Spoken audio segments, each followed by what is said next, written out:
Desain grafis atau rancang grafis adalah proses komunikasi menggunakan elemen visual, seperti tipografi, fotografi, serta ilustrasi yang dimaksudkan untuk menciptakan persepsi akan suatu pesan yang disampaikan. Bidang ini melibatkan proses komunikasi visual dan desain komunikasi. Desainer grafis membuat dan mengkombinasikan simbol, gambar, dan teks untuk membentuk representasi gagasan dan pesan secara visual. Desainer grafis menggunakan teknik tipografi, seni rupa, dan tata letak halaman untuk membuat komposisi visual.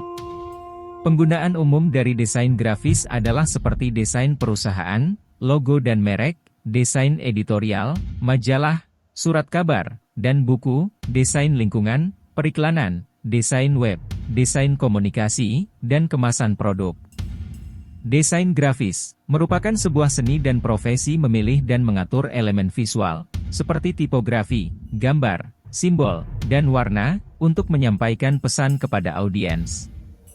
Terkadang desain grafis disebut komunikasi visual, visual communication, sebuah istilah yang menekankan fungsinya untuk memberikan bentuk, misalnya, desain buku, iklan, logo, atau situs web, untuk informasi.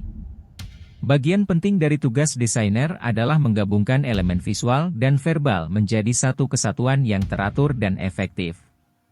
Oleh karena itu, desain grafis adalah disiplin kolaboratif, saling mengisi.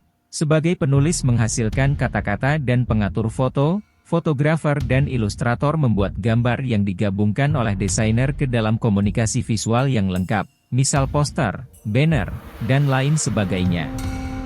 Sejarah desain grafis tidak dapat dilepaskan dari sejarah perkembangan seni rupa. Karenanya, produk komunikasi visual tertua di dunia yang pernah ditemukan adalah lukisan gua di dalam gua-gua di Indonesia, yakni yang ditemukan di Sulawesi Selatan yang berusia 45.500 tahun sebelum Masehi. Gambar purba atau gambar cadas yang dianggap tertua sebelumnya terdapat di Lascaux, Perancis, yang diperkirakan berasal dari 15.000 hingga 10.000 sebelum Masehi. Simbol-simbol modern ini rutin kita gunakan di layar. Pada periode Paleolitikum, 35.000–4000 SM, manusia prasejarah di Eropa dan Afrika melukis di dinding gua. Salah satu yang terkenal adalah lukisan gua di Lascaux, Perancis Selatan. Lukisan-lukisan tersebut memiliki tujuan ritual magi untuk mendapatkan kekuatan dari hewan-hewan agar berhasil melakukan perburuan. Selain di Lascaux, lukisan gua ditemukan juga di Altamira, Spanyol. Di Indonesia, gambar cadas merupakan suatu hasil kebudayaan yang berkembang pada masa berburu tingkat lanjut, dan ditemukan di daerah Sulawesi Selatan, Kepulauan Maluku, Papua, Kalimantan DLL. Gambar cadas merupakan bukti sejarah bahwa manusia pada zaman prasejarah mampu mencurahkan ekspresinya ke dalam lukisan. Lukisan gua di Indonesia berkembang pada masa berburu dan mengumpulkan makanan tingkat lanjut.